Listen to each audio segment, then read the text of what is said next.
JUI face سروق مولانا فضل الرحمان گست گروچا Quetta سربتا مروچی hockey ground چوکا آئیے سروکی دفاع پاکستان شہداء غزہ کانفرنس سے بنگپ سر مسنی مچی برجم داربی مچی بلوچستان جتائے دمگا محلو کے مسئلے کچے کوئٹہ سربی گست گروچا وڑا مروچی ہم ہاکی گراؤنڈ چارے نیمگا دگ بند کرنے بیتا چریشے صاحبہ ٹریفک روانی باز اثر مندی جی بلال بتائے گا کہ JUI کی جانب سے آج کوئٹہ میں ہاکی گراؤنڈ چوک پر جلسے کا اعلان کیا گیا ہے، اس بارے میں تفصیل دیجیے۔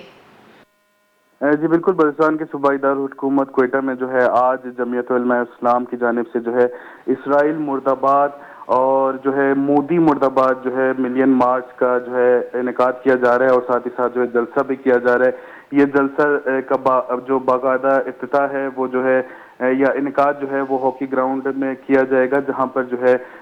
بلوچستان بھر سے جو ہے جو کارکنان ہیں جمعیت علماء اسلام کے وہ ریلیوں کی شکل میں یہاں پر آ کر جو ہے شرکت کریں گے۔ اس وقت کی صورتحال بتاتا چلوں تو جلسے کی جو ہے تمام تر تیاریاں مکمل کر لی گئی ہیں، ساتھ ہی ساتھ جو ہے سیکیورٹی کے لیے پولیس کی بھاری نفری بھی یہاں پر تعینات کی گئی ہے ہاکی گراؤنڈ میں اور ہاکی گراؤنڈ کے اطراف میں، جن کے ساتھ ساتھ جو ہے جمعیت کے 3000 سے زائد رضاکار بھی جو ہے وہ سیکیورٹی پر تعینات ہیں، جو کہ جو ہے آنے والے شرکا کو چیک کر کے اندر روانہ کر رہے ہیں۔ اس کے علاوہ جو ہے جو جمعیت علماء اسلام کے مرکزی امیر ہیں مولانا فضل الرحمان جو ہے وہ جلسے سے خصوصی خطاب کریں گے، جو کہ اسی جلسے میں شرکت کے لیے گزشتہ روز کوئٹہ تشریف لائے تھے۔ اس کے علاوہ جو ہاکی گراؤنڈ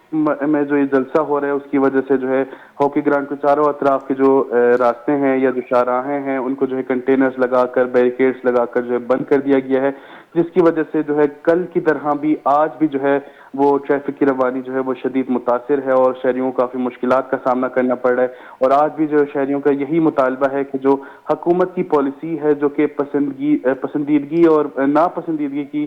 بنا پر بنائی جا رہی ہیں، اور جو ہے جس کو دل چاہتا ہے اس کو جو ہے شہر کے عقب میں جگہ دے دی جاتی ہے جلسہ کرنے کے لیے، اور جس کے ساتھ اختلاف ہو اس کو جو ہے شہر سے دور بھیجا جاتا ہے۔ تو اسی بنیاد پر جو ہے شہریوں کو کافی تکلیف کا سامنا کرنا پڑا ہے، کیونکہ اسکول کی چھٹی کا بھی وقت ہے یہ، اور اس وقت جو ہے شاہراہیں بند ہونے کی وجہ سے بہت سے لوگ جو ہے گرمی میں ذلیل و خوار ہو رہے ہیں۔ جی بہت بہت شکریہ۔